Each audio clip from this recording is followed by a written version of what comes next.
This story is called Fabulous Pie.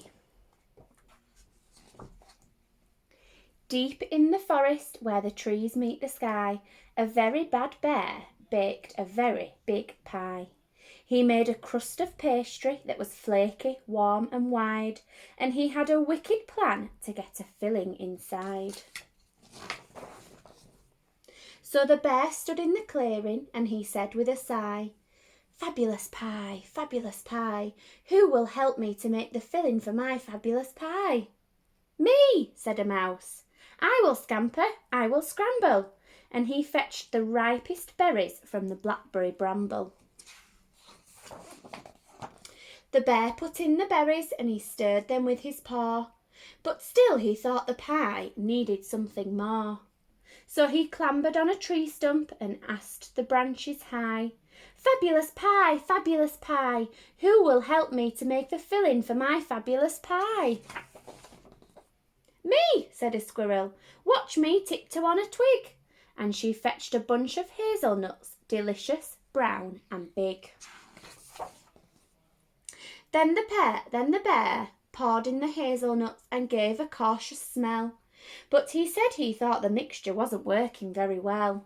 So he called out down a burrow with a tear in his eye, fabulous pie, who will help me to make the filling for my fabulous pie? Me, said a badger, I can search the hollow trees. And he brought a comb of honey with a few squashed bees. Then the bear put in the honey and he tried a little bite, but still he thought the mixture didn't taste quite right. So he called across the river and he sounded rather sly. Fabulous pie, who will help me to make the filling for my fabulous pie? Us, said an otter who was playing with her daughter. They pulled out a fine, fresh salmon from the chilly river water. So the bear picked up the salmon and he mixed it slowly in, but still he thought the recipe was looking pretty thin. Then the bear put on his napkin and he gave it one more try. Fabulous pie, who'll help me to make the filling for my fabulous pie? The animals grew grumpy. You're being very rude. Berries, honey, nuts and salmon, those are all of our favourite foods.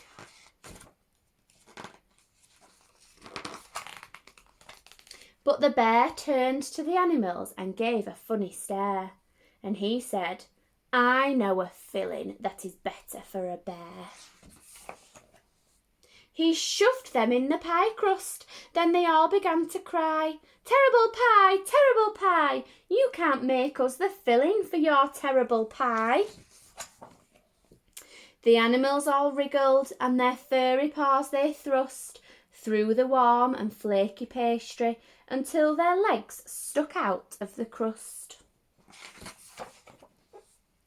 And off along the riverbank they made a desperate dash. Then the bear tripped on his rolling pin and he fell in with a splash. Then deep in the forest where the trees meet the sky, the squirrel, the mouse, the badger and the otters shared the pie. And they all called out as they waved goodbye to the very bad bear as he floated by. Fabulous pie, how kind of you to bake us such a fabulous pie.